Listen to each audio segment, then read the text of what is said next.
మొదటగా ఈ వీడియోలో మనం భగవద్గీత అధ్యాయము 7 శ్లోకము 12ను పరిశీలిద్దాం.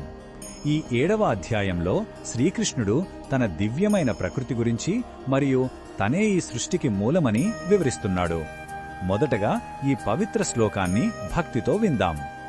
ఏ చైవ సాత్విక భావా రాజసాస్తామసాశ్చ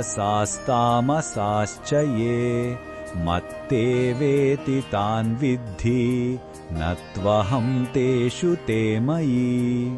ఈ శ్లోకం అర్థం ఏమిటంటే, ప్రకృతిలో మనకు కనిపించే 3 గుణాలు అంటే సత్వము, రజస్సు, తమస్సు అనేవి నా నుండే పుట్టాయని తెలుసుకో.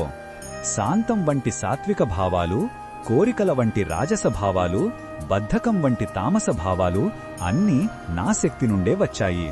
అయితే ఒక ముఖ్యమైన విషయం ఏంటంటే, అవన్నీ నాలోనే ఉన్నాయి, కాని నేను వాటిలో లేను. నేను వాటికి అతీతుడిని అని కృష్ణుడు స్పష్టం చేస్తున్నాడు. ఈ శ్లోకంలో ఉన్న భావం మనకు భగవంతుణ్ణి అతీతమైన స్థితిని తెలియజేస్తుంది. సృష్టిలో ఉన్న మంచి, చెడు, చురుకుదనం అన్నీ ఆయన శక్తి నుంచే వస్తాయి. కాని ఆయన మాత్రం ఈ గుణాల ప్రభావానికి లోను కాడు. సముద్రంలో అలలున్నట్లే ఈ గుణాలన్నీ భగవంతునిలో ఉన్నాయి, కాని ఆయన వాటికి పరిమితం కాడు. ఈ భావన ఆయన అనంతమైన స్వరూపాన్ని మనకు గుర్తు చేస్తుంది. ఈ బోధనను మన దైనందిన జీవితంలో ఎలా ఉపయోగించుకోవచ్చంటే, మనలో కోపం, ఆనందం వంటి ఎన్నో భావాలు కలుగుతాయి. అవి ఈ 3 గుణాల ప్రభావమే అని గుర్తించాలి. ఆ భావాలు మనల్ని నియంత్రించకుండా వాటిని సాక్షిగా గమనించాలి.